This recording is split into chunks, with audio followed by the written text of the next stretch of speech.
ఆంధ్రప్రదేశ్ విజయనగరం జిల్లాలో చీపురుపల్లి అండి ఇది. అసలు చీపురుపల్లి అనే పేరు ఎలా వచ్చిందంటే, పూర్వం ఈ ప్రాంతంలో చీపురు చెట్లు ఎక్కువగా ఉండేవని కొందరు, వృత్తుల వలన వచ్చిందని కొందరు, పల్లె అనేది గ్రామంగా ఉండటం వలన చీపురుపల్లి వచ్చిందని పెద్దలు చెప్తారు. చీపురుపల్లి గ్రామ దేవత శ్రీ శ్రీ శ్రీ కనక మహాలక్ష్మి అమ్మవారి వార్షిక జాతర అనేది శివరాత్రి అయిపోయిన తరువాత వచ్చే ఫస్ట్ ఆదివారం నాడు ఈ జాతర చేస్తారండి. ఇది 22 ఫిబ్రవరి 2026 నుండి 24 ఫిబ్రవరి 2026 ఆదివారం, సోమవారం, మంగళవారం 3 రోజులు జరుగుతుందండి ఈ జాతర అనేది. జాతర ఏర్పాట్లు అయితే అన్ని కంప్లీట్ చేసేస్తున్నారు. చూడండి, అసలు ఈ టెంపుల్ హిస్టరీ మీకు చెప్తాను చూడండి. సుమారు 18వ శతాబ్దంలో అమ్మవారు ఒక భక్తురాలి స్వప్నంలో కనబడి, నేను మీ గ్రామ దేవతగా వెలిసి ఉన్నాను, నాకు గుడి నిర్మించి పూజలు చేసినారంటే కోరిన కోరికలు తీర్చేదినని చెప్పి మాయమైపోయినారు అని అప్పటి పెద్దల మాట.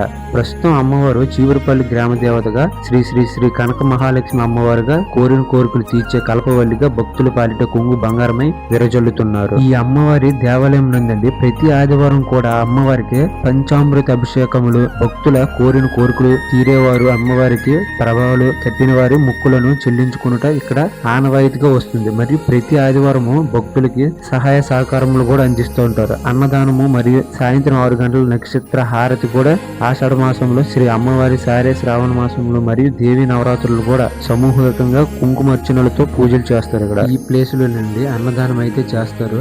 అన్నదానం అనేది ప్రతి ఆదివారం కూడా ఇక్కడ జరుగుతుందండి. ఇక్కడ కోరికతో మొక్కుకుంటే అమ్మవారు తప్పకుండా నెరవేర్చుతారని భక్తుల నమ్మకం. అందుకే ప్రతి ఏడాది భక్తుల రద్దీ మరింత పెరుగుతూ ఉంటుంది. భారీ ఊరేగింపులు, అమ్మవారి ప్రత్యేక అలంకరణ, అన్నదానం, వేలాది మంది భక్తుల సందడి చూస్తే గుండెల్లో భక్తి మాత్రం నిండిపోతూ ఉంటుంది. మీరు ఈ జాతరకు వచ్చినట్టయితే కామెంట్ చేయండి. మీకు ఈ వీడియో నచ్చినట్టయితే ఎంఆర్ రేసర్ బాయ్ పేజీని అయితే ఫాలో చేయండి. A1 వీడియో మాత్రం నెక్స్ట్ వీడియోలో తెలుసుకుందాం.